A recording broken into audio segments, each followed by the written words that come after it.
নমস্কার বন্ধুরা, আমি আবারও চলে এসেছি আরও একটি রেসিপি আপনাদের সাথে শেয়ার। আজকে আমি একদমই অন্যরকম একটা রেসিপি আপনাদের সাথে শেয়ার করব। বাড়িতে যখন মাছ মাংস কোনো কিছুই না থাকে তখন এই রেসিপিটা আপনারা অবশ্যই বানিয়ে দেখতে পারেন। আশা করি আপনাদের ভালোই লাগবে। আমি এখানে 1 কাপ মসুর ডাল ভিজিয়ে রেখেছিলাম। আমি ডালটাকে প্রায় 1-1.5 ঘন্টা ভিজিয়ে রেখেছিলাম, তো সেটাকেই এখন বেটে নিলাম। ডালটাকে আমি একটা প্লাস্টিকের মধ্যে ভরে ভাপিয়ে নেব।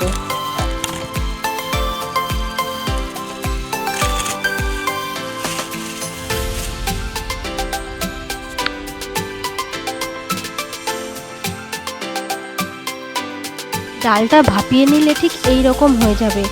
দেখুন পুরো একসাথে একটা দলার মতো হয়ে থাকবে। এবার এটাকে আমি মাছের পিসের মতো কেটে নেব।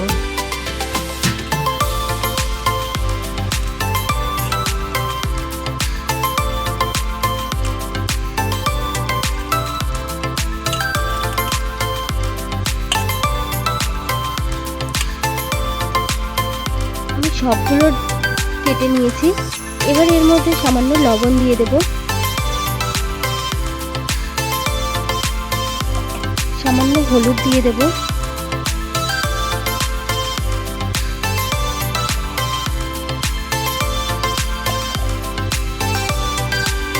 এবার ভালোভাবে মাখিয়ে নেব।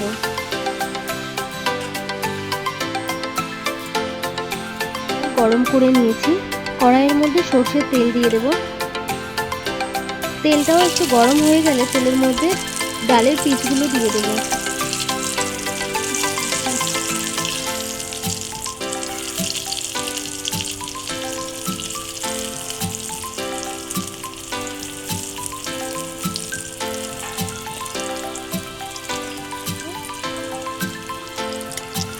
একটা সাইড ভাজা হয়ে গেলে অপর সাইডটাও উল্টে ভেজে নেব।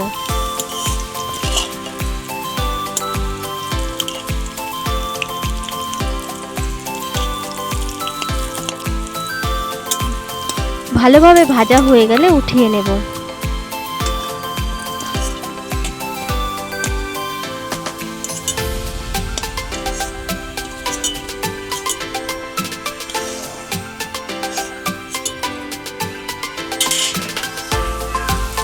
সবগুলোকেও ভালোভাবে ভেজে নেব।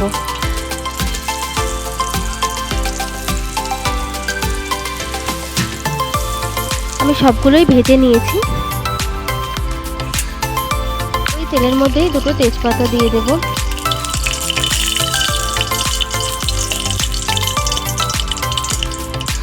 একটা শুকনো লঙ্কা দিয়ে দেব।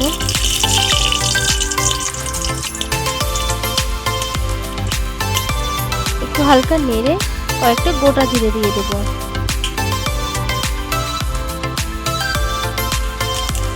একটু ভাজা হয়ে গেলে ওর মধ্যে আলু দিয়ে দেব।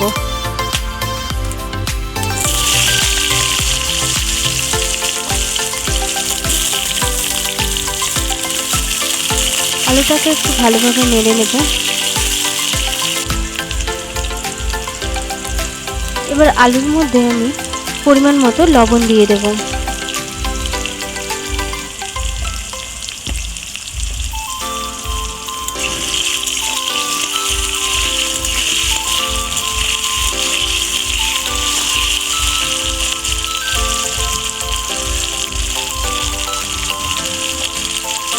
পরিমাণ মতো হলুদ গুঁড়ো দিয়ে দেব।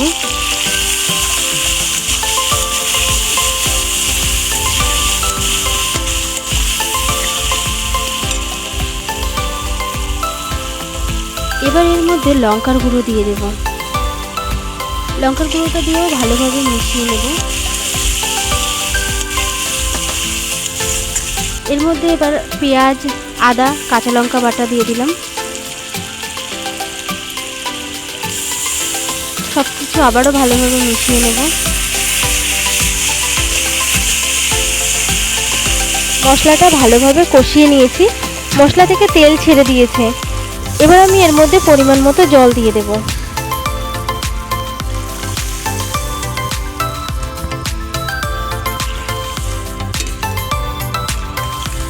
সবকিছু ভালোভাবে মিশিয়ে নিয়ে জলটাকে ফুটতে দেব।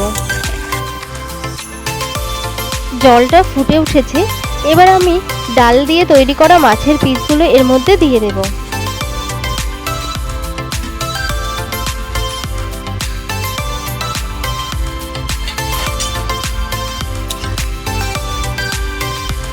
সবকিছু মিশিয়ে নিয়ে কিছুক্ষণ হতে দেব।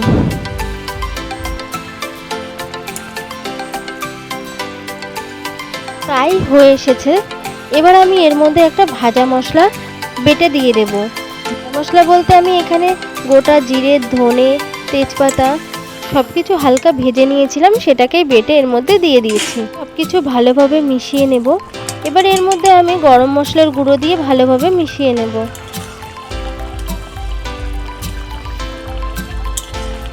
আমার তরকারিটা প্রায় হয়ে এসেছে। এবার আমি এটাকে নামিয়ে নেব।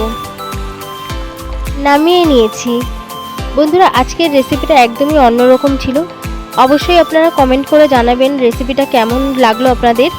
আর আমার চ্যানেলে কোনো নতুন বন্ধু থাকলে অবশ্যই চ্যানেলটিকে লাইক, শেয়ার, সাবস্ক্রাইব করে দেবেন।